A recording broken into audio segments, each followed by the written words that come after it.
The Chicago Bears lose a heartbreaker 27-17 to the Bucks on the road. But how bad really was it? Nick and I'll talk through everything to do with this game on this episode of Bear With Us.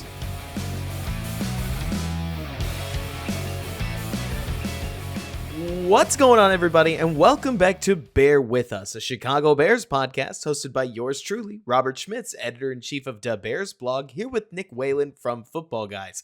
And Nick, what a game. You know, we thought that it couldn't get any worse than last week, and I think it's fair to say it didn't. It got a little bit better. What do you think?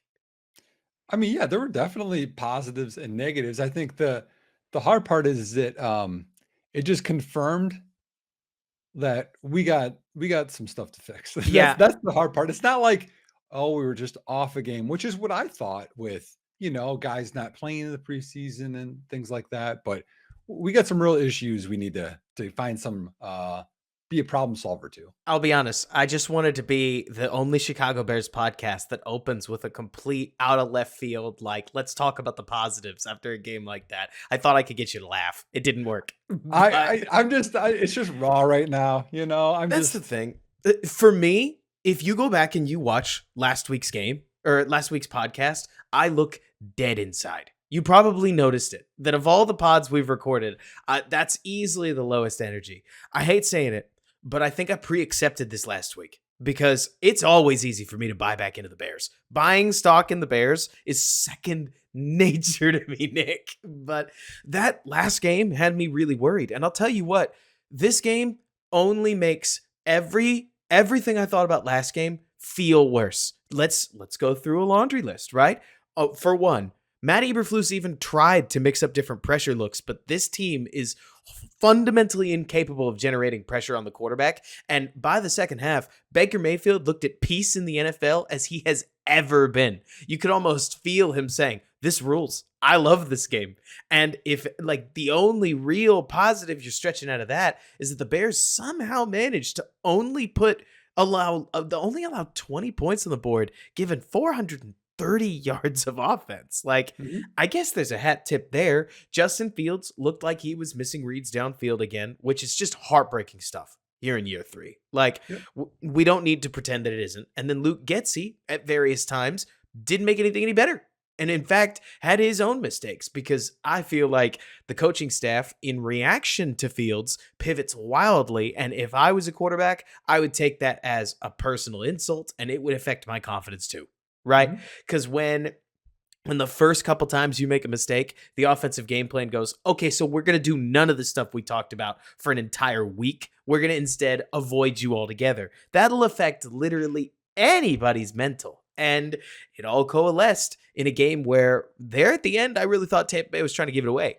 And instead, Chicago kind of jumped on ourselves and threw the pick six up at the goal line, which is that an encapsulation of the entire Getsy Fields relationship right now, or what? 100%.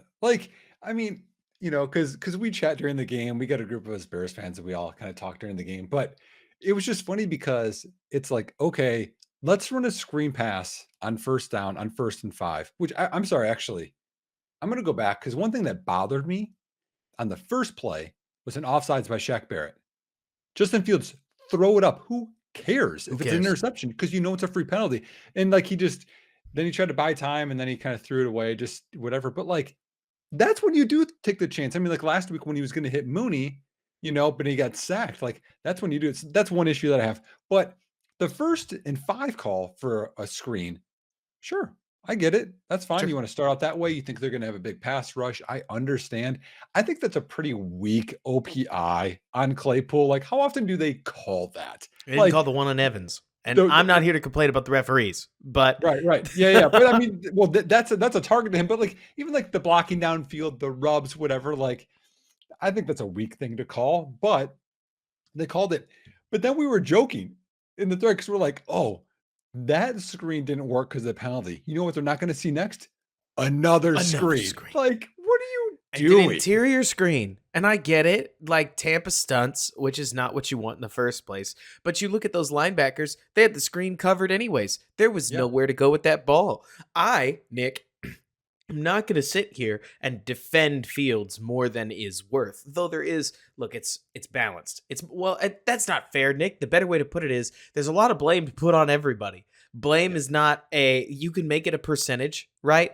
But if we were to amount blame in terms of units, there are a lot of units to go around on this Mhm. Bears offense because Mhm. to me, the worst part about this second game, it's the best part in a different light, is that I didn't think the offensive line played a putrid, horrible game of some kind. I actually expected worse out of Right. what they were going to do against this Tampa Bay front in the Tampa Bay Heat. Yes, Braxton got beat. Yes, Darnell Wright got beat. Good edge rushers will beat tackles that Mhm. are either on the younger side or in Braxton's case, who knows? Maybe he's a starter. I still believe in him, but he's got 15 games to prove it one way or another. The interior, I mean, Lucas Patrick only seemed like he disappeared one time. And Mhm. for an interior that got smoked last week, I thought that would be a huge problem. Nick, if you had told me that Tampa was going to blitz and the offensive line and the running backs were going to pick it up, I would have expected a way bigger day from the Bears Yes. passing offense than what we Yep. got. And to me, Yep. that's the real heartbreaker. You know what I'm saying? Mhm. Oh, yeah. Oh, 100%. And it's because, I mean, going into this without Carlton Davis, without Kalijah Cansey, and I know they had a really good run defense. I just envisioned we were going to air it out and go down the field. What would it feel? Do you golf, Robert? Enough to know I'm really terrible at it. What about you? Okay. I mean, there's enough people that golf that I think will get this because very few of us are actually really good at the game. It reaches a point where you get coaches or you look at videos online or you get tips from somebody where you're standing over your ball and you're thinking, okay, if I have my hands Yes. this way and then I Yes. rotate and then if I shift my feet just a little bit here and I aim here and I get the ball spin here, you overthink the crap out of it and you suck. That's Yes. what it feels like with Justin Fields right now. Like, oh no, they're calling a screen. I have to throw the screen. Like I have to do this, this, this. Like he does not feel like himself. He feels like a robot. And then Yes. the one drive when the golf term, you know what? Sometimes, and I do this too, I'm just going to grip it and rip it. Right. We drive all the way down the field and score a touchdown. And by the way, everybody, Chase Claypool had a fantastic route on that touchdown. On the seam. He he bent outside, gained a little bit of width for that DB, and made a bigger window for Fields, who just, you know what? I'm just gonna rip it in there. And so that's the only drive it looked like him outside of maybe the first drive where there was what are those things called? The QB designed runs. I saw Oh, one for like yeah, 4 or 5 yards. those. Weird, weird, whatever those are, you know. But like I counted this up, Robert, that because first downs are an issue for us. He had the can 33-yard completion to Moore, so it was a run play. Right. You do can when there's too many guys in the front, and you audible basically to a pass play, which was a big play to Moore to start the game. After that play, there is 1, 2, 3, 4, 5, 6, 7, 8 pass plays between that pass play on first down and the drive when he gripped it and ripped it with 0 completions. 0 for 8. And Now, that they weren't counts the all sacks, passes. We right? got stacked on some, but 0 for 8, that is a problem. That counts the sacks, right? Yeah, that counts the sacks. Yep. Oh man, yikes! And I'll tell you what, I keep going back and forth because, like, I gotta be so clear. The game plan that Getsy has for Fields, I can see where you think it makes sense. Because okay, this is just my 2 cents, Nick. If you can't understand why the OC thinks it's a good idea, then you don't get the game plan. Like, for as many people will say, like, oh, why does that make any sense? Well, the Bears are trying to make Fields a pocket passer. He was a Mhm. pocket passer at Oklahoma or at Ohio State. I'm the only one who's going to screw that up. I see OSU my whole life, and Oh, I yeah? read it as Oklahoma State. That's what Oh, I get for being wow. a Texan. But so, anyways, the the Bears saw that and they said, well, we can make him a pocket passer. And Fields, after all that offseason work, came in like, I'm tired of being called the running guy. Like, I want to throw the ball just like Lamar did in his MVP season. Well, so he's getting his opportunities, right? Because for as many different things as Luke Getsy screws up, you take, what was it, 3 sacks in a row that looked like they had open reads and ways to distribute the ball. And I know there's somebody listening to this that's going to think, well, Robert, you got upset at him taking the check down last weekend. Why are we upset at him now for not taking the check down? Because throw it to the open guy downfield. He's there. I know you can do it. Like, it shouldn't be this hard. We shouldn't be sitting there in the lurch watching Todd Bowles, the blitz guy, call zone drop looks for 7 and 8 man coverages because he thinks he's got a better shot at taking Fields down with less rushers given more time, and Fields will hold it for 4.5 seconds. Like, Nick, I can understand how Luke Getsy would try to tell his friends that this isn't his fault. And maybe there's a dollop of truth in it because in theory you could call, like you're talking about, more of a Greg Roman style of game, right? Crazy quarterback runs, nearly never dropping back in the pocket, etc. But for all the people that are going to point at guys like Lamar, like Jalen Hurts, like, I don't know, Daniel Jones, all three of those guys are hitting their layups in the pocket. Because is it fair to say, Nick, that's what a lot of these are?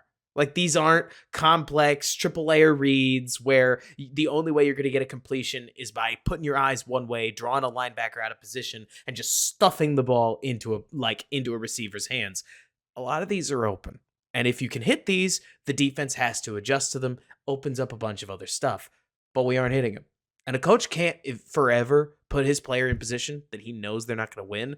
But all the same, it feels like that same horrible feedback loop that we lived in for 2.5 years with Matt Nagy and Mitch Trubisky, where it's like, well, Nagy calls a play and Trubisky can't do it. And then Trubisky makes a play and Nagy won't call it, and just going back and forth.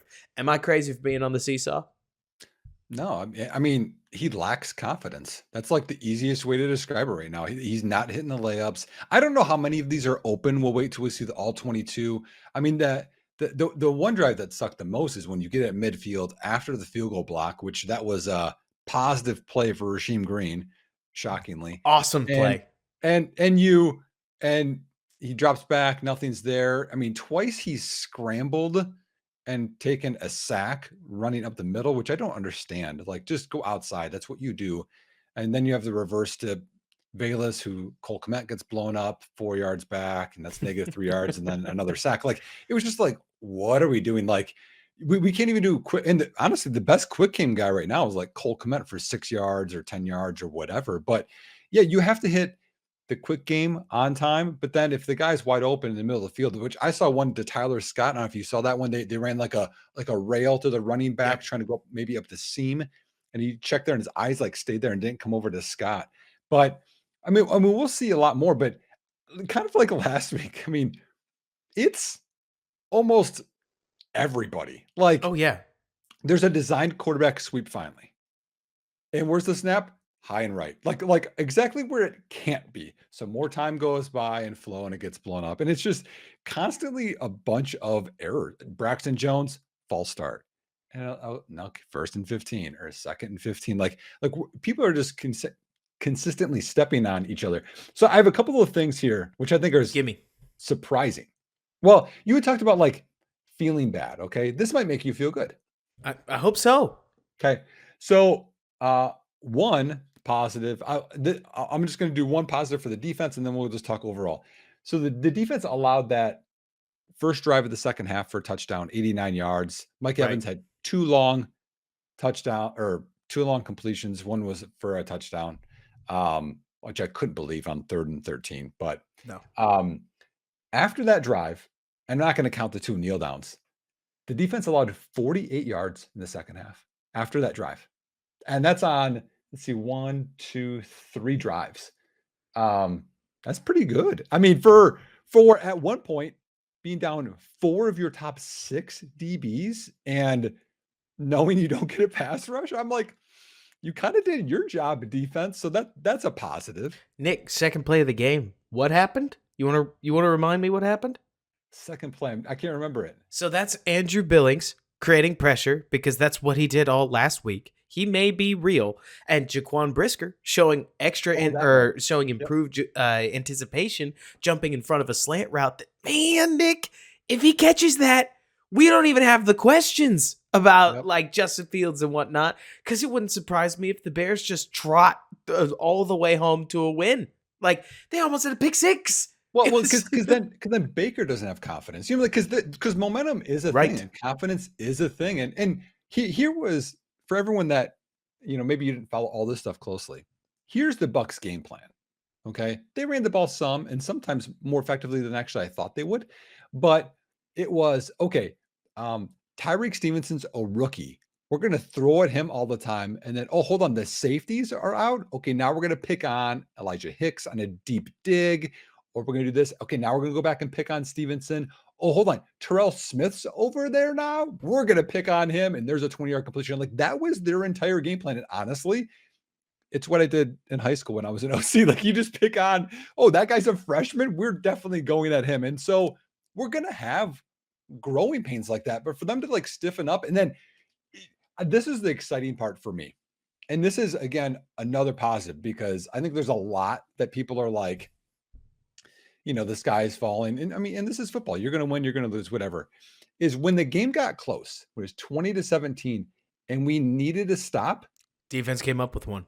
They were in it, but they were also like, you could tell they cared, which last week we did not get that. It was like, whatever, because there was a big stop. Billings and Sanborn, collapsed down. But when it wasn't a game, when it was 20-10 or whatever, do you remember that 4th and 1 toss to Rashad White and they converted? Yes. Okay. TJ Edwards comes down, they crack him, and it's Tyreek Stevenson one-on-one with Rashad White. And this is, there's only one cardinal sin that I hate about DBs, and that's when you let anyone outside of you. The second one I hate is when you just stand there and you're like, okay, and you catch the guy. Right. He just waited beyond the first down marker for White. If he was in his mind, the hustle, hits, philosophy, just run up. I don't care if you miss. Run up, be aggressive, and you try to stop him, and he didn't. So that part sucked. Oh, yeah.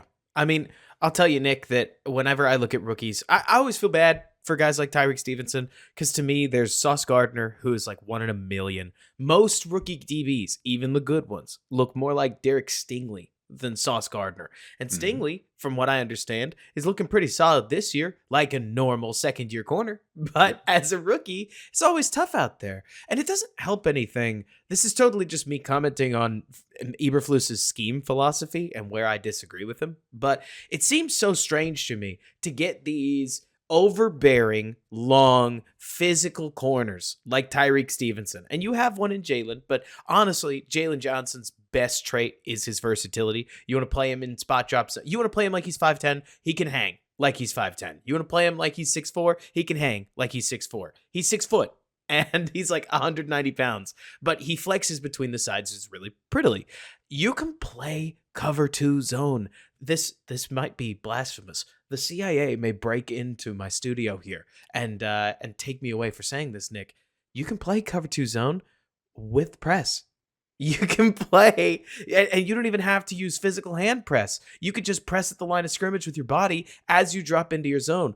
Yeah. Why we're leaving Tyreek Stevenson off, like 10 yards off the ball in his zone against these big NFL receivers, to me, feels like setting a young DB up for failure. Like, I understand that everybody's looking at Stevenson and they're saying he's getting killed out there, but this isn't what he does. If you drafted him to do this, what were you doing? Honestly, just like this is where I just disagree with the scheme, and doesn't help that you can't get nearly any pressure, and a guy that the entire NFL has turned into a pumpkin on the weekly suddenly turns back into Cinderella, like against you guys. But that's life in the NFL, right? The good news is, if you're feeling like I do, Nick, there is weeks and weeks and weeks and weeks to talk about the doom and gloom stuff. We can at least focus on this game within the realm of a football contest, because I do think that lost in the middle of even lost seasons is a bunch of actual football games where players played, and in many cases, they get better or they prove something. I really thought Ja'Tyre Carter, at the very least, because he did play today, right? Yeah. Oh, yeah. And well, that's the thing is, I didn't hear anything or see anything. He must have done okay. Must have been okay.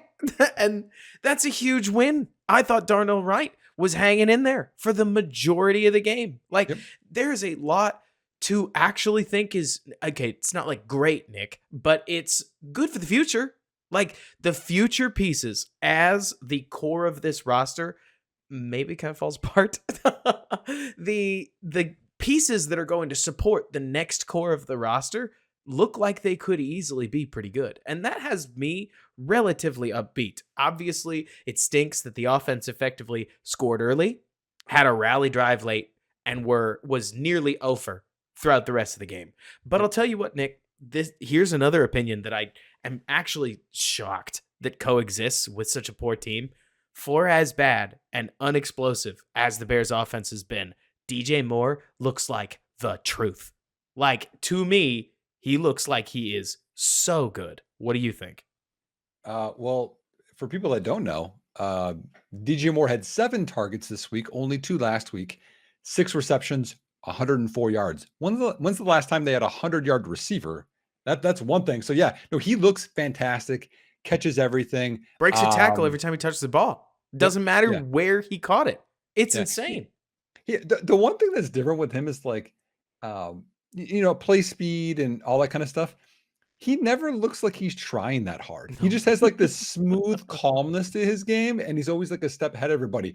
The one thing that so that is definitely a positive. One thing that was a negative, and I commented on this in our chat, our Bears chat, that I didn't really realize it till the third quarter, but I was like, where is Darnell Mooney? So he hurt his knee, but when did he hurt it? Because he had no targets the whole day. I have no idea. I mean, look, far be it from me to speculate too hard, though, Nick, I'm going to say something ridiculous, anyways, I guess. But this is a team that lost its composure halfway through week one. This is a team whose DC did not travel with the team. Mhm, I have no idea what happened to Mooney. I couldn't tell you. A knee injury seems ridiculous. I assume something happened, right? mhm. But at the same time, it went with so little fanfare. Like they obviously didn't call an injury timeout that I sit here nearly frustrated that we just find out halfway through the game where it's like, oh yeah, our second best receiver's just not playing. And it's like, Right. oh, well, great. Thanks for telling Yep. me. Yep. I This mean, and that's I mean, that has to affect the whole offense when you don't have that guy who has the most rapport with Fields too. Yeah, I mean, the hits keep on coming in quite a few ways for the Chicago team. It's just it is so fun watching DJ Moore play football cuz for instance, Justin Fields hitting him on what must have been a 30 or 40 yard in route down the field. I couldn't tell you the actual yardage. Holy smokes, it looked like Moore had 4 yards of separation Yep. minimum from his corner. Like he Mhm, blew him away. There have got to be. I don't know. I think I'm just haunted by the Packers game and that JT O'Sullivan breakdown and my own film study just meshing those all together, Nick, because I keep thinking about how this offense is trying to get the horizontal inbreakers going that we wanted them to get going at the start of the season, and I just there've got to be windows there, right? yeah. Like Tampa clearly made things they felt like they made things too easy when they were blitzing early. The offense was picking them up and then Fields was getting the ball out. And as they shifted towards dropping more guys back into coverage, we froze again. We took a bunch of sacks again, and the Yep. offense got inside of its own head again. It's a nasty Mhm, pattern that I keep working my way back into because every time I start somewhere positive, it's like, oh yeah, just feed DJ Moore the ball. It should be easy, and it's not mhm. easy. It is uninspired football, and I think that's what I'm most bummed about. You know what I Right. mean? Well, yeah, and the thing is because football is layers, right? If you do this, then I'll do this. Then the next layer has to be true. So what's weird is if we had all these sacks in the middle of this game between that one drive and then the drive late that scored, and if the inbreakers weren't open, they could be. Some of them could be. I know everything's not absolute. If those aren't open, then the clear route, the seams, maybe the guy up the sideline, maybe the slot fades, they had to be open. And we didn't take Something's any got to of be those there. shots at all today. Like these deep digs, basics, crossers that we hit. I mean, I guess you could say Claypool. Those are deep shots. I'm not saying that they're not, but Sure. the one play action over the top deep post behind a safety, if you can get there, or up the sideline, we haven't thrown a single one. Tyler Scott showing off his speed, Vela showing off his speed. And I thought we would see one today. And that's the thing that Same. doesn't make sense to me. So like, is he holding it because it's not there, or is he holding it and the inbreaker, the safety jumped it and you don't have time to get to the deep ball? But like, why not throw at least one of those? At least overthrow it just to put fear in the safety to back up. I I couldn't tell you. And I mean, for all we know, picks and other things that we haven't seen in practice are creeping into his head, right? Like maybe it's a confidence problem. I'll tell you, I did a ton of work yesterday, drew the ire of Dan Orlovsky, so whatever that's worth to you.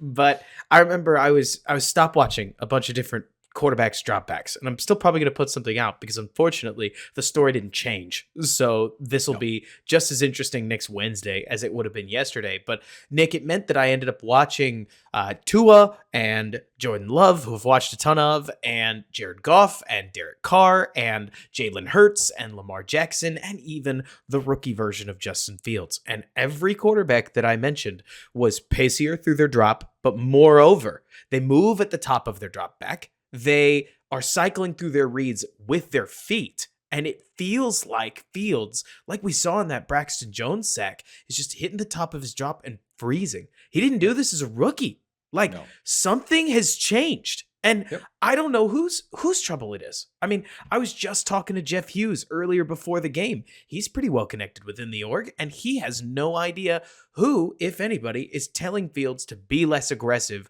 or not throw turnovers. In fact, it wouldn't surprise me, Nick, if there's no coach in the NFL so incompetent as to tell Fields throw the ball downfield less. Right? There are some Right. of these things that are just they're too big of a logical leap. But for one reason or another, whether that's Andrew Dencoco, whether that's Matt Eberflus emphasizing hits and it's a subliminal message, whether that's Luke Getsy and the way that he's structuring the offense, something has happened and Fields looks unnerved.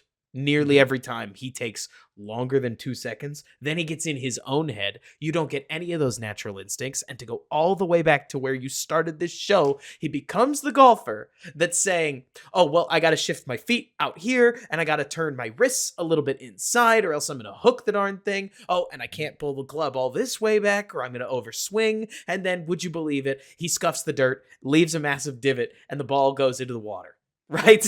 Yep. Well, that's the thing is like, it's like you're there and you're like, oh, the water's right there. Like, don't hit it in the water. And then you hit it in the water. Like, that's what Yes. it seems like. Like, that last drive, while there was a little hope, we haven't had been led to anything to believe that there should be hope. And then, Right. honestly, like that last pick to Claypool, I was proud of Fields, honestly, because what did he do? He gripped it and ripped it. And yeah, it was on Claypool's hands. And some people be like, he should have had that. I mean, that happens. Like, that's not, I don't, whatever. He just, but at least he let it go. Like he missed Tunyon on one, which I thought was actually a good ball. That's one of those where Yes. it's like, you might think like, oh, that's Fields' fault. Like he put that in the perfect spots. Maybe Tunyon didn't get out of his route fast enough, his head around, but that's football. That's fine to me. And I'll use an example. I like this golf metaphor. I really Mhm. do, Nick. So expanding on it a little bit. I used to try to fix everything in my golf swing, and I went from bad to worse really, really fast. And so then one thing I realized, because I used to play lacrosse, so my wrists are overactive, just as a quick thing. And I'm still using the clubs that I used when I was a teenager, which I've been told is really bad because the shafts flex too much or whatever. Which, by the way, you know what that is? That is the wide receivers from last year. And now we upgraded our clubs. Right. Now we upgraded our clubs, but moreover, Nick, I realized that one of the easiest ways for me to fix this nasty slice that I have that angles way off to the right is to just torque the club really far inside so that when my wrists open up, it comes in flush. It doesn't always work, but it works more often than trying to be a perfect golfer because I stop overthinking it and I just swing relatively naturally and stick to what I'm good at. And Nick, I don't know if it's going to be in Chicago, but I struggle to believe that Justin Fields, who has had his footwork changed, he has had his release worked on, he has had all the ways he goes through his reads just doctored and doctored to the point where it's clearly overbearing. I wouldn't be surprised if there's going to be some offense out there that tries to turn him into a Ryan Tannehill-esque hand the ball off or throw it deep kind of guy, and he'll calm down. But Yep. I really worry within the confines of this offense and this locker room and this jersey and even driving his car to Hallis Hall every day, how it gets better from here. You tell me, calm me down. This is your moment because Well, here's the thing is that it did happen last year. They did figure it out last year, and it's kind of the same thing. Like, if you struggle with protecting the quarterback in the pocket, then you have to move the pocket. And that doesn't mean it has to be a whole rollout. It can be a slide.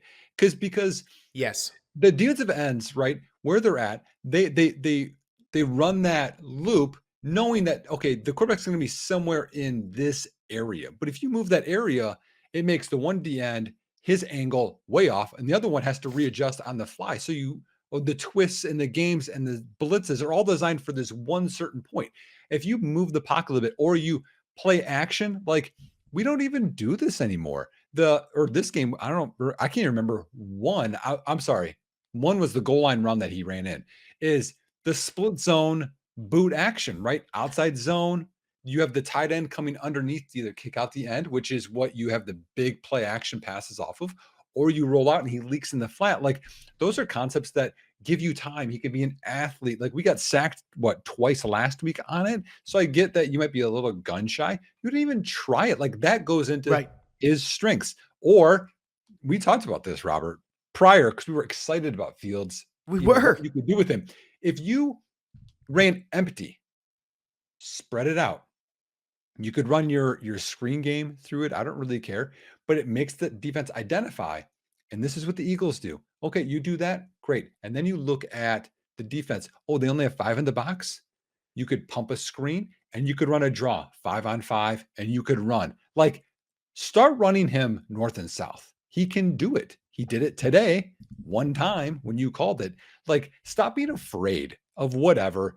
Turn it loose and make him be not just Hurts. Josh Allen does it. He doesn't care about his body. Like right now, you have To the nothing to point lose where because it's if you don't do it, ridiculous, to be right, yeah, fair. right, he's ridiculous. But because right now, if you don't do that, he's going to crumple into a pumpkin and he's going to maybe do it somewhere else. So you either have to try it now, or if it doesn't work out, okay, then you get a quarterback next year. But you have to at Right. least play to his strengths. This is the stupidest game plan.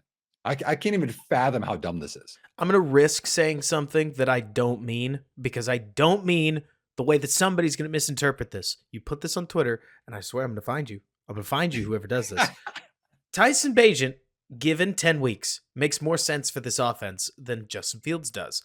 It's just weird that they've kitted an offense around like West Coast quickfire quarterbacking when that's never what Justin Fields was going to be. I mean, here I am. I'm a huge fan of empty. Always going to be a huge fan of empty. But I'm also a huge fan of spread coast. Like, I'm the worst person to ask because that's my jam, man. I love Mhm. this stuff. But within that, like, where'd the under center stuff go for Chicago? Fields is actually pretty comfortable in it. I mean, that standard, like, roll all the way back, fake the handoff, plant your foot, turn around, and rip it in, like, that's staple boot action play or like boot action play pass game. And where did it go? Why did we become a gun only offense all of a sudden? It is as if, Nick, they cut out all the stuff that they quote unquote didn't think was something we wanted Justin Fields to really be doing long term. And instead, they just said, Justin, I want you to go play left handed. I mean, Yep. not literally, because this is the part, this discussion is where we separate Justin Fields is struggling with stuff that most quarterbacks aren't struggling with, and especially in year 3, that's a problem. Okay, period. Just put that away in the filing cabinet because it's real. But the game plan doesn't make any sense. I No. think you'd agree with that. Well, we talked about this in the chat. I mean, and again, like I'm not saying these players are better, but like Andy Dalton, Tyson Bagent, et cetera, this offense is built for them. It's not built for Fields. And so, like, what you need to do, because you have to up his confidence, you have to cater the offense to him. If he's overthinking, make him underthink that. Be like, okay, hey, this call is going to be for more play action, Throw it. whatever, and then it's going to be him. Like you honestly like do that to build him some confidence. But yeah, the 1-2-3, I should go here, then the ball should go here type thing. Like we talked about this last week. This is putting Shaq in the corner and having him shoot threes. Can he hit threes? probably. Is this the strength of him or anything of his skill set? No, it's not. And this doesn't mean that Justin Fields can't throw quick. Doesn't mean that he can't read concepts. We're not saying that. We're just saying that if you take away the 4-4 40-yard dash, athleticism on the run, creativity from a player, that's stupid. Let me put it this way. I'll say what I don't think you want to, Nick. Sean Payton put up 19 points on a real NFL defense with Taysom Hill. Like, there are ways to score in the NFL, even if you think all you have at quarterback is an athlete. I don't think that's Justin Fields, but even if you did, there are ways to run an offense. Because you're +1 in the box then. Exactly. Make it make sense. If you have the advantage in the goal line and you're +1 in the box, then you run him. What are you scared of at this point? Where did the Rolodex run game go? It was there last year. Like, we should have practiced it. We have nearly the entire same offensive line, especially now that Whitehair is at left guard. Everybody's in place to run exactly what we did last year, and instead all we're doing is split flow inside zone handoffs up the middle. And it works sometimes, but other times it turns out Vita Vea is better than you. Why'd you run at him? There's some of this stuff is just, it doesn't make any sense. I have a complaint. Go for it. I think I put this on Twitter, but Vita Vea, he's good, right? Right. Isn't it a penalty if you land on the quarterback when you hit them? If you drive them into the ground, yes. And if you dive on them, but it's basically, as I understand it, a matter of if the referee thinks you could have not done it. He did. I mean, there's so many times when it's like this, whatever. And if we want to protect the quarterbacks, again, he didn't get that call today. So that's one complaint. Okay, I have something kind of changing it up a little bit. Do it. Okay, I have some statistics. I'm gonna throw 2 sets at you here. Okay? Ready for it. Okay, total yards 244 versus 446. Time of possession 230 or 23 minutes 45 seconds to 36-16, or 236 versus 437 total yards. Okay, slightly similar, slightly different, and 224-04 to 35-56 time possession. Which game was Chicago? Oh man, which game is Chicago? Mm-hmm. Oh man. Oh, this test. It's both almost double the yards. Those are damn close. Let me see. I'm going to guess that the first one's Chicago. But what's going on? What you got for me? And this is going to be my point, too. Right. The first one was Green Bay, Atlanta. And that was a 1-point game. And they were outgained actually more than Chicago. They had worse time possession than Chicago. And one of the big differences is that when they get down into the red zone, they score touchdowns. And that's a huge difference between they're just deficient in their shot plays and things like that. And Chicago's not right now. So, I mean, one thing I know, everything sucks, but Detroit, Minnesota, and Green Bay all lost. So that helps a little bit. Okay, so Nick, let me build off of this. I went to Baylor during the heyday of thou who shalt not be named. His name rhymes with Smart Miles.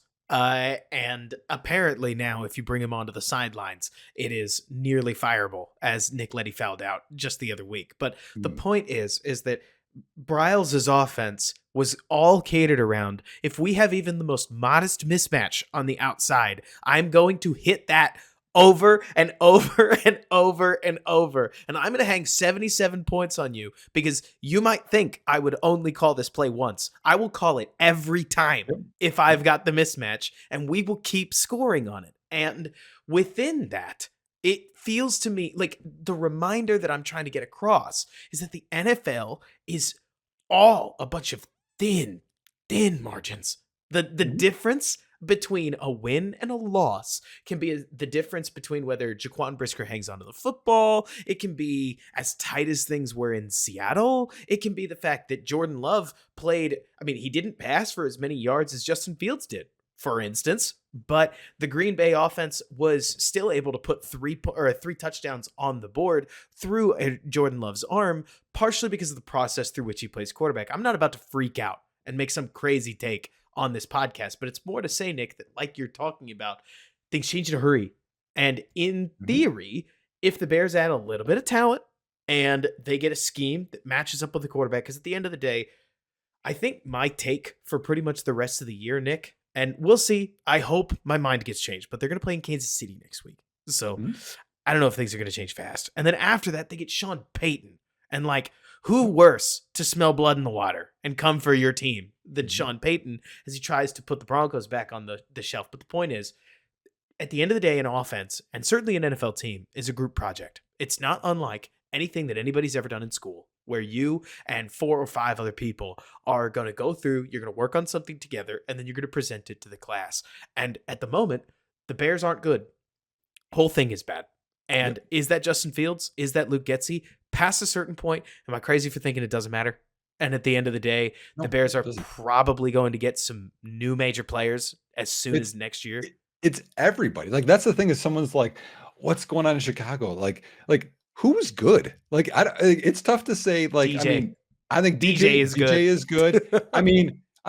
I saw a different Chase Claypool today. I mean, if we want to talk about a positive, and I mean, that last play, I mean, his hands on it, he was trying. He reaches for first downs. He had some good blocks. Even if you want to call that OPI on him, he cared. And so I think the difference is, but I have 2 things. One is the name that you can't name from Baylor. The one thing that they did offensively is they had like this really super spread, and Mhm. they like, okay, gonna count the box. I'm gonna hand it like C Strunk, right? Remember him? Yes. Or KD Cannon, You're like studying. whatever. Oh, You know this. I love that. Oh, come on. I'm an offensive guy. You don't think I know that? I love that offense. You know who else ran that offense or Are you going to still runs it? go with Heupel, for There you instance? go. Tennessee, super spread, right? And they're going to count the box and they're going to figure it out. But with that is spread it out and make the defense identify. Don't let them play with you in terms of blitzes and things like that. Like, don't you I had this conversation literally on Friday. So with a coworker who's a head coach, because I have the sickness. Okay, it's called football. Like, I Right. don't. I I like the Cubs. I'm not all in on following every game or watching every game. I like the Bulls. I don't follow it all, a bunch. Like, football is what I do because I can't do it all. And I was talking to him about I have some crazy out there ideas in terms of creativity, but the one thing that I cannot do is, let's say I am undermanned. I don't have a good O line. I don't Right. have a good quarterback. I Which don't have happens. whatever. Every team in the NFL has to deal with being Right. undergunned What somewhere, but any level too, right? College, any high level. school, it doesn't matter where. I will find a way to try something different. So even if I'm not good and you're way better than me, I will do something you haven't seen before. So that way you might be overthinking it and I might gain an advantage. Like, Chicago should treat, and this leads into this thing. Chicago should treat the rest of the year. Okay. Because right now you're 0-2, the odds of making the playoffs. I think, what is it? It's like 12% or They get real whatever. bad if you go 0-3, and that feels, I don't want to say it's a foregone conclusion, Nick, but The way this year's going, though, Robert, we'll probably beat Kansas City and we'd lose the first 2. But anyways, I thought we were going to win today. I see, thought we that's were the I thought thing. we were reliving 2019. So I thought it was a loss all the way up until Fields threw that strike to Chase Claypool, and then they got that stop, and I went, Yeah. "Here it comes. Here's Yeah. the drive that's going to Right. renew hope in But everybody's soul." right. But going back, so how they need to treat the rest of the season is, it's an experiment. We're gonna try this. Oh, nope. Okay, now we're gonna try this. Like, you cannot do the same thing over and over and over again. Expect this a different result. I mean, are the players gonna get a little bit better? It's possible. Yeah, sure. I mean, you get Tevin Jenkins back. I think that changes a lot of things. Hopefully, Eddie Jackson is back next week. That scares me a little bit. Kyler Gordon. I mean, Yep, every team's gonna have injuries, but you cannot do the same thing. Like, we need to try agreed. an experiment, be like, "Hey, you know what? This didn't work out. I'm gonna try something differently and see if we get some different results." That's Now, what needs to be the rest of the season for Chicago. now, Nick, let me ask you some ugly questions. Okay, so this is everybody's disclaimer warning, because I know everybody's going to do this on Twitter, DBB, whatever website or forum or bar you hang out with in Chicago. Everybody's going to do it, so we might as well do it too, Nick. If the season ended today, are you firing Matt Eberflus? Yep. Okay. What would Matt Eberflus have to do to change your mind from now to the end of the year? To me, I still think the Bears are undermanned. To me, the Bears need to play with passion. That's what I want. I want them out there. And I thought I saw a little bit more of it today, but I need to see that all over the place. And I'm not seeing that right now. That hits philosophy. If that's who you Right. are, think of the Lions with Dan Campbell, right? Right. I mean, even last year they went on the winning streak, which I feel like that's what needs to happen for a lot of things to change here. But is they fought and clawed and whatever. And we saw a little bit of that in the second half, but I need to see that all the time. Doesn't mean you're going to win, No. but I need to see some fight. And do you need to see wins or just fight? If they go 1-16, but they fight real hard and they lose every game within 3, are you in? Do we keep Did, him? did they beat Green Bay? No, they lose every game. Well, I guess the one team they beat is Carolina, which is a great irony at the time. Need that one. He's gone because, in my opinion, the biggest issue right now is actually defense. I agree. And if your scheme and the guys you handpicked to bring in with polls aren't getting it done, the one of the things that bothered me the most today, I would say, and I know people probably don't catch up on this stuff, but this is me as a coach. So Mike Evans caught, I know you remember this on the sideline. Jalen Johnson, someone else like came up. They didn't really have eyes on Evans. And he snuck behind him. He caught it, goes up the sideline, and Elijah Hicks comes up and hits him. And he just like, if you're watching your YouTube, he's and his arms are just like this, like doesn't wrap, just I might hit him. He might fall out or go out of bounds. He did it, and then he goes another 15 yards down the field. That bothers me more than anything. Not the completion, the effort. And so we need to see way more of that from your defensive philosophy that's supposed to be getting turnovers, which where are those? The more stops. You can't allow Tampa Bay 437 yards when they had 200 against Minnesota, who is equally less talented. They might be less talented. Every time I watch this team, Nick, it always dawns on me that I've watched enough Steelers tape. I've watched enough like bad team footage to know what quit looks like, because the Steelers don't quit. That was sort of what I was getting at. And this team, it feels like the effort comes in spurts. Normally, we don't have to talk about Claypool's effort because it's expected that your receiver that's that big is going to try. And so I completely understand. Okay, so 2 more quick questions. First of all, season ended today. Are you firing Poles? No. I probably am not either. We'll get to why in a hot moment. So then in that case, I don't have to ask you what you would change.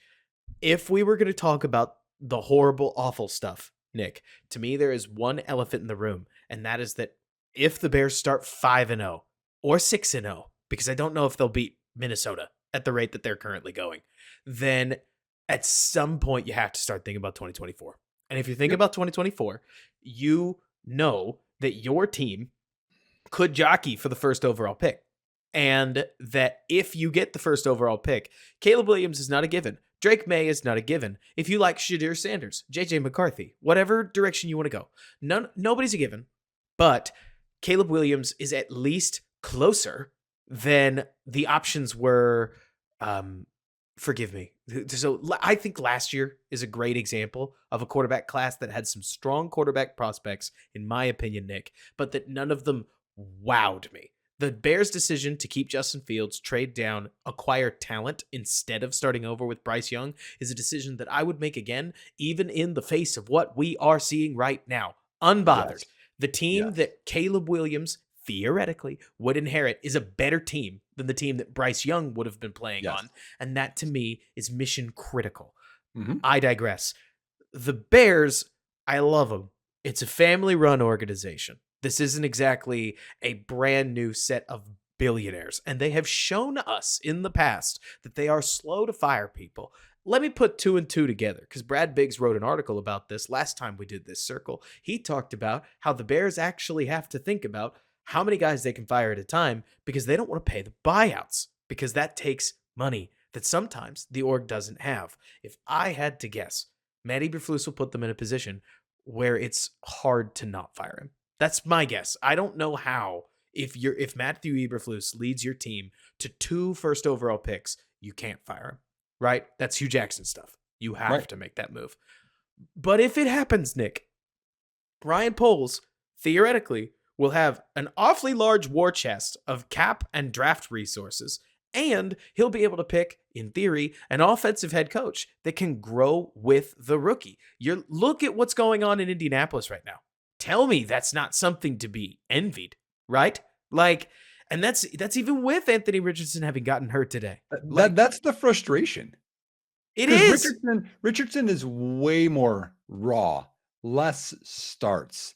And I get that it doesn't always work out. See Trey Lance, like not everyone can develop, but like Zach seeing that Wilson. Like, work right now, yeah, seeing that work right now, and it can't work here. I mean, it tells you a lot of it's things infuriating. overall, but Luke Getsy's not the guy. And And how soon could he be let go? I, so that was the question, right? Oh, okay. Sorry. No. Because as you work towards it, the offensive plan I just architected makes sense, right? And we could talk about head coaches. We shouldn't. We're not going to. I'm not going to say a name, Nick, because nobody can tell me that we talked about the offseason more than we should have on this pod, right? Right, that's true. Okay. But in this moment, in this season, you cannot fire enough people that the locker room gets fired up and blows it for you, right? Like Mm. you suddenly end up in this paradoxical catch-22, if I'm seeing it correctly, where you actually need to keep things pretty low. Like you have to lose quite a few games. This is going to be a competitive race to the bottom, unfortunately. And unless Arizona, whether it's Los Angeles, you just help Tampa Bay, like now they're at 2 Right, wins. You would need right, 2 whole wins to tie right. with Tampa. Like That's it the thing. yeah, it's so sad, isn't it? Like I everything I'm talking about is bad to the point of comedy, and I understand that. But if you fire Luke Getsy and Chris Morgan slaps, problem not solved, problem created. If you if you fire Matt Eberflus, who's gonna take over? Alan Williams didn't travel with the team, so is it Getsy's show at that point? Like, what does that do? And what if that does energize somebody? If we get to week 15 and a head coach on his way out does what any sane head coach would do. You know it. I know it. Might even happen earlier than week 15. And Tyson comes in and Tyson beats the Carolina Panthers, he beats the Cardinals, and he beats I don't know, like the Falcons because the Falcons defense just isn't there. Boom. You blew it. Like you dropped from pick 1 to pick 5 at the very end of the season. How would you, Nick, go about managing the rest of the year? Like, when do you, if you're Ryan Poles, pull the plug? How do you pull the plug? And how do you basically try to get to where you want to go? Well, okay, this is one thing that bothers me overall, okay? And I just did it, so I'm gonna stop myself. I I know that this is a part of what we should talk about.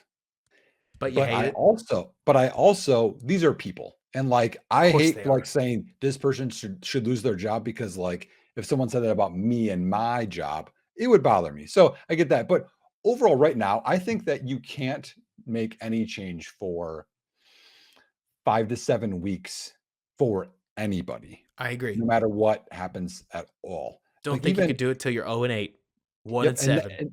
and that then you can start doing some things because again, like I mean, I from the first 3 weeks we were hoping for, I mean 4 weeks we were hoping for 2 wins, Quite a few wins right? at the Right. very least. But then it gets easy, and then we have a hard stretch, and then it gets easy again. So I think we still need to give it time. We still need to see some stuff, Sure. but yeah, I mean, here's the good news. I know I'm You being could extreme for what it's worth. Anybody out there right, that's like, Robert, where is this coming right, from? right. I know. But I know. here's the thing in your in your pocket. Let's say you make a change. Chris Morgan slaps, as you said, crushes it. Fields looks like a different guy, right? Or they just manage to get wins, and you don't get the first overall pick from your pick. It still could be first because of Carolina, who doesn't look good, and they just lost J.C. Horn for a while too. So Right. like, it still could come together even if you make that change. But to me, I think the development of the talent that you have and the morale is more important than getting the number one pick from Chicago's number one pick. Because if you what happened with Detroit, right? Detroit did not make the playoffs. Yes. They figured out, okay, well, we have to stay with Goff, who no one else wanted to, which is kind of like Baker, technically. But people got excited about them in the off season. People wanted to sign with Detroit. They had 2 first-round picks, and they had a Yep. running back and a linebacker, and they didn't really use Gibbs today, which I don't understand, even though Montgomery got hurt. It's a whole nother conversation. But I don't know how much like those guys are like, wow, we hit awesome picks here. They got positive momentum going, and that's what I think is no matter what needs to happen. Well, Like Braxton Jones or Donnell Wright or Jatire Carter or whomever else, Stevenson. I don't care. He has some road bumps. If these guys develop into solid starters, that foundation matters more to me than anything else. and building off of what you're saying, Nick, the other side to this coin, because it's so easy for a turbo nerd like myself to say, we'll just tank, baby. Tank. Like, let's go. Let's do it. Washing the stink off of all that losing. Like, there's not really a world, to use an example, there's not really a world where you can re-sign Jalen Johnson if you go that route this season. No way. Like, that'll mean nearly all of his time in Chicago was spent just taking L's. And if I was Jalen, I wouldn't want to do it anymore either. Like, rookie quarterback or what? Wish the best for you guys. I'm going to hit the open market. I will not sign back with this team. If I was Darnell Mooney, I will not sign back with this team. Like, that's not me trying to be a hater. It's more that there's a cost to tanking. You kind of Yes. get left with who you got. And if I was Ryan Poles, this is maybe the biggest reason that I would hope that Ryan Poles sticks around. Nick, if we are actually having this conversation, 0-6 going into the trade deadline, fire sale. Separate thing that hopefully we don't have to talk about. Right. But it's possible. But even that, like, kick the locker room in the pants. And then, like, Darnell Wright he's gonna be stoked for 2024. Like, he's gonna put in that extra work in the next lifting session to try to get that little bit better. Like, yes, a rookie is exciting, but especially for the guys that have been in the league for 4 or 5 years, it's a rookie.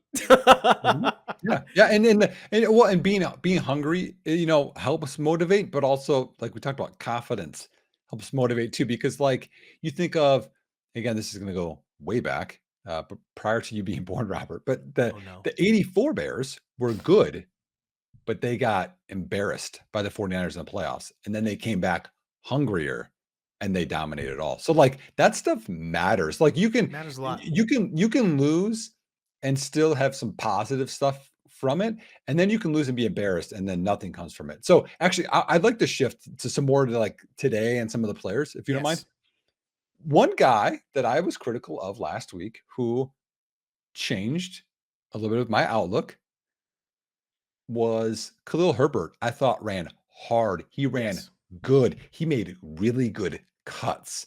I mean, even on that screen, I thought he did well. Roshan Johnson, again, always looks good every time that he is out there. Bears running back room looks low-key awesome. Yeah. The one thing schematically, okay, again, I'm not going to get too deep into this, but schematically, we had that toss run to Roshan that went for, 25 yards, 22 yards, whatever it was. Claypool's out there digging, slipped, made a block. I think you're about to say. Made another block. Mercedes Lewis was out there one-on-one, I think, with a D end or backer, and just dug it out and made a great block. Yep. Why is he not out there all the time? We had that Bayless Jones negative 3-yard play. The tight end out there was Cole Kmet. Why isn't it not Mercedes Lewis? Because I thought you were about to say, where is toss crack?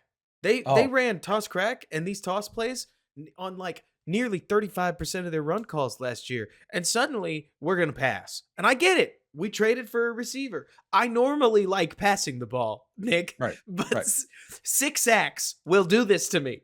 Where suddenly I just want, you get it. Like, I don't need to be too hyperbolic. I'm hyperbolic enough. But toss crack solves a problem, because this 350-pound problem is no longer a problem, because Vita Vea is not going to get out there. It's not in the play.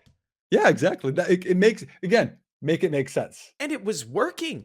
Like, it's actually weird we stopped doing it, so to speak. If you're in the coaching room, I cannot imagine the rationale behind taking one of your most successful run concepts and just totally pivoting for no reason towards statistically less efficient run concepts that ask more out of players that we like less. Like, not just you and me. There's no way the Bears are looking at their roster right now and they're saying, okay, DJ Moore, that's a win with guy. And Justin Fields, that's a win with guy. But who we want to staple our offense around, it's Lucas Patrick, baby. No way.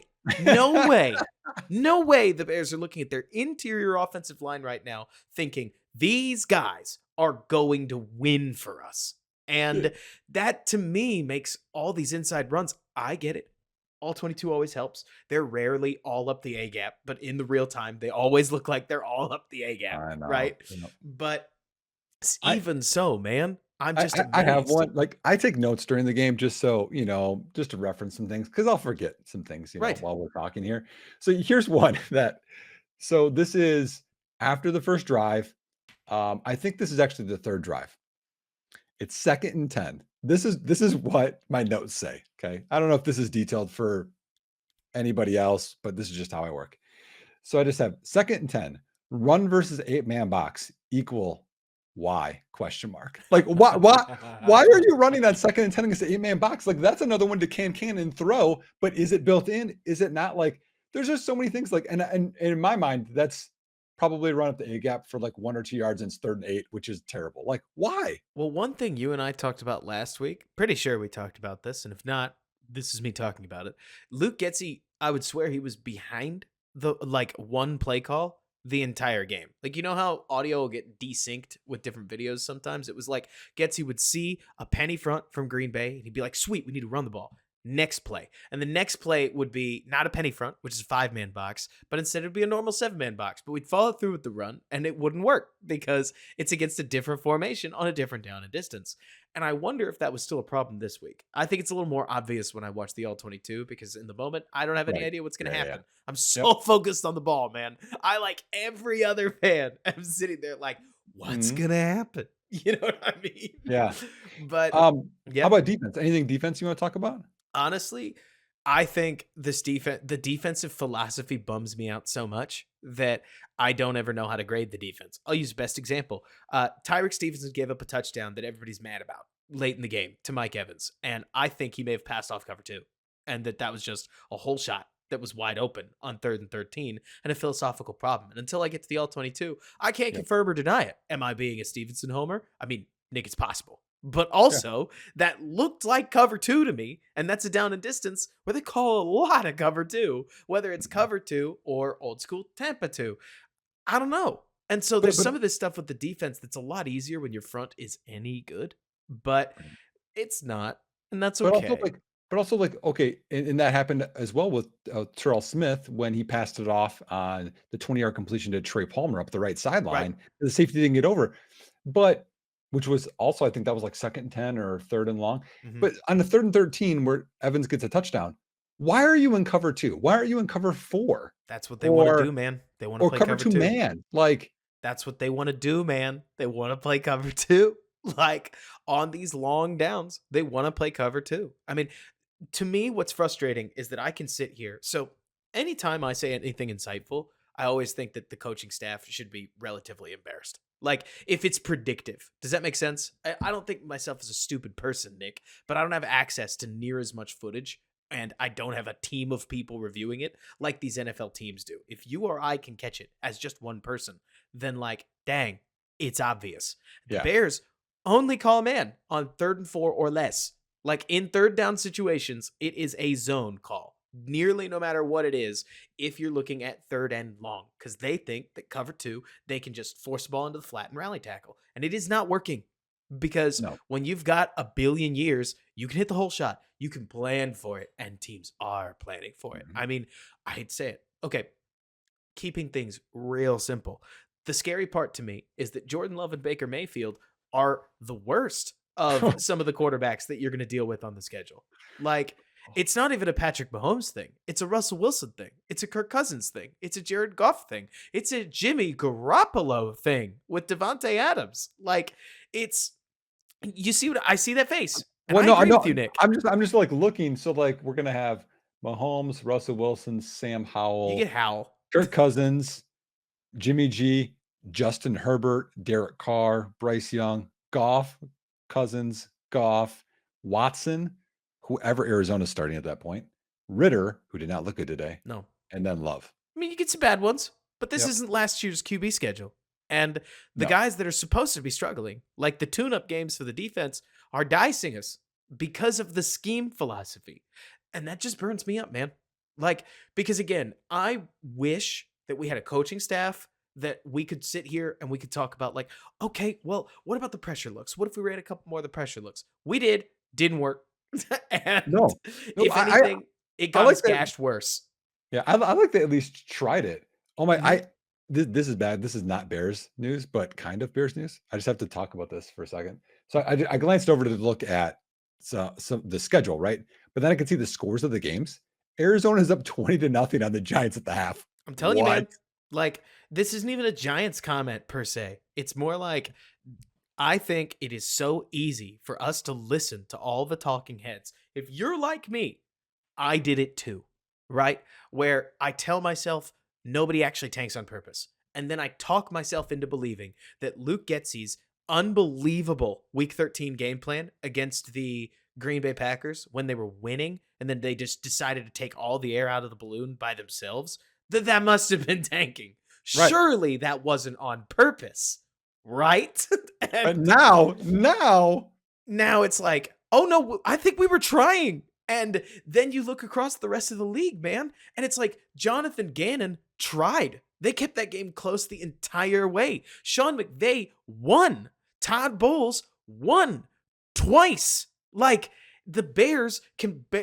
It's not that they can't coach their way out of a paper bag. yeah, Like, yeah. let's not be ridiculous. But you compare them to the rest of the coaching in the NFL, and like, you don't have to like Matt Nagy and Bill Lazor. Matt Nagy and Bill Lazor ran a much more cohesive offense than this with the same quarterback in his first year. Like, and they had enough quitting issues with Yep. with like Allen Robinson and whatnot. I'm Yep. not trying to say that Matt Nagy and Bill Lazor were like the jam, man, or something like that. No. But it is weird feeling like the Bears offense cuts its nose off to spite its face nearly constantly. And Mhm. as soon as they finally do something right, easily, we talked about this. This will be my final thought, and then I'll turn it over to you and we'll close up the show. Yeah. To me, the nail in the coffin wasn't the pick six itself. It is the fact that your offensive coordinator called a second screen in a row after an entire game plan of screens because he was more scared about what the quarterback might do in a bad way than he did call a play for his quarterback to either fail or win you the game. I can tell you what doesn't win you football games, and it's coaching scared in nearly any circumstance. And the moment that happened, I saw what I felt like was proof of a fractured relationship, and I don't see why it would get better given that you have to eat a loss every week. It isn't fixed. Like the NFL in season is brutal. Nick, that's the scariest part to me Mhm. is that the moment you lose again to Kansas City or lose again the week after that, like you can't just plan for the Commanders and say, we'll try out two vanilla game plans and just lose. Nobody does that. These are professional coaches and professional competitors. And Yep. every week that the divide gets worse between what Fields and what Getsy wants to do, every week that Matt Eberflus allows it, the team will suffer for it. And that may work out for the better for the Bears eventually. But there's no sim season button in real life. And if Nope. there was, this might be better news. But it isn't. You get 15 nearly cruel weeks coming up as we get to watch 53 humans that'll likely rotate some guys on and off the practice squad just have to endure this, like along Mhm. with the rest of the fans. I don't feel bad for them, Nick, because it's the bed they laid and now they get to sleep in it for Yep. better or for worse. But we're right there. Like this game to me was pretty tragic because last week, tell me if I'm off my rocker. Last week they laid a stinker. It happens. Like what is it? Cincinnati laid a stinker. The Giants laid a stinker. The Pittsburgh Steelers laid a stinker. It happens across the league. They had to come out this week and say that wasn't us. And they did not manage to do that. And when somebody tells you who they are, you just got to believe them after long enough in the sport. Yeah. And that's just not something either of us wanted to believe. No. No, and I mean, to that point, okay, so I'm gonna try and I'm gonna talk a little negative, then I'll finish positive. So the negative is our defensive line is still really bad. We knew it was gonna be bad. I mean, I don't know that I want to even like give them positive here. Like they like lucked themselves into some pressures today. Like I literally on my again my awesome notes here. I have pressure? Question mark. What's that? Dot dot dot. On second and goal, hold Tampa Bay to a field goal. Like I was like, they actually got after him, They but did. they couldn't tackle him. They could, a couple different times he gets away, he completes passes. Like it was almost embarrassing. But those are some issues. Um, Here's the positive. Give it to me. We're gonna play some good games this year. Gotta. Just by pure luck. And you had said like, okay, we could say last week was like we just had a bad day, which those happen. And then You do. do those happen twice? I mean, Kansas City didn't look good today. They Nope. scored 17 points. They barely won. Cincinnati lost again. Now, again, I know it's Baltimore, but like they didn't look good at all NFL's almost the cruel, whole time. man. You don't get to face an easy team every time you lose. Nope, nope. And so I mean, I yeah, it can happen, but I just want to see more fight. And we saw some of it when it was 20-17. Yeah, but the part that sucks for me is when you just saw your quarterback golf again, grip it and rip it. Why would you hold his hands and tell him 8 things he needs to change about his swing and then tell him to go out there and have these okay, this is mistake proof. If you just putt it from the rough, it's not going to be bad versus trying to Right. chip it and go over the green. Like Right. no, bad things can still happen, and that's what happened. Like, just let him grip it and rip it because he was successful. Like, why would you not continue that? Which doesn't give you hope. But last year, after the Washington game, gave you hope. So we'll see if they can adjust. Yep. And one more thing, one final thought, I guess, would be it doesn't help anything, Nick, that the Packers. So maybe you did terrible. Maybe the Packers are really good. No, no, they're not that good. Like maybe Atlanta rules, but like the Packers walking into the Georgia Dome and losing what was admittedly a pretty tight game in which the run game for Atlanta popped and you had Desmond Ritter nearly chokehold like an Atlanta team that maybe they could have been more successful. I digress. The point is the Packers looked every bit as beatable as they did against Chicago to the point where they lost. and and that I think only makes the loss sting that much more because I understand that the Giants are in a real hole. Like I'm not about to pretend that 20-0 against Arizona right now is good, but at least you No. could rationalize getting smoked by a good Dallas team as that is loaded with bad matchups. That's a Yeah. great defense. We caught Yep. them on the wrong week. Sucks. We got 16 more of these. Let's get up and go. Mhm. But instead, I just if I sound over dramatic, it's because I don't think that there's a worse way that's such a hyped up key season for Bears fans to buy back in. Because as much as everybody wants to make this about 2 years, this is like a 5-year, 7-year journey for most Bears fans, right? It's not Mhm. that long ago since we were watching Kendall Wright as the wide receiver one. Oh And man. the year before that, we were watching Matt Barkley lose to the Packers and Yep. literally talking ourselves into is he maybe a franchise quarterback? And if you know, you know. Dude, he, And he so had some throws down the middle of he the has field that proposal. game. I'm just saying. Yeah. like, Yeah. but so then Mitch has his arc and it did not end well. Yep. And then Fields comes along. Fields is the savior of the same storyline. It's in the same it's in the Yep. same TV series, but it's a new season, right? And if that doesn't end well, then we're still daisy chained to all these bad memories. You need another 2018 to rescue from all of this compounding. And everybody's got to know that. So to me, if I ever sound apathetic, but also incredibly harsh, it's purely because you had 2 games that you could have won. You picked these both as wins Yes, in I your did. season Yep. prediction. I think that was fair looking back because both of these teams looked every bit as beatable as you thought they were. The Mhm. fact that the Bears couldn't do it is a rough sign for some of the teams that they have coming up on the schedule. Could they win any of these games? Any given Sunday is a real thing. Anything's possible. And it doesn't look like there are Unfortunately. Okay, so have you heard that old joke of like if you walk into a party and you can't find the coolest guy there, you might be the coolest guy there? Like I look around the NFL and I'm like, and there are no teams that are really that bad this year. Right? Right? Right? Yep. And maybe it's Chicago. But it's also Maybe. just week 2. Like Dallas looks like like an incredible team until roughly week 10 when the season changes somehow. Like everything in And the NFL is a cycle thing. well, in that, like we talked about that for like this week, like was going to see what the vets do. But if this season goes on and it just, then again, that's if it just goes completely and blows up, then we're going to know the coaching part of this. Yep. But if it doesn't and we can fight, scratch, and claw like the Dan Campbell teams, then we'll know the coaches are there. So to me, that's going to be the sign of this. Is like even if you lose, if it's close games, which honestly today wasn't really a close game, No. but and last week wasn't a close game. If they're continually not close games, then we're going to know Eberflus and Getsy and position coaches can't develop. They can't motivate because again, it's so weird that you have to like motivate people when this is your job.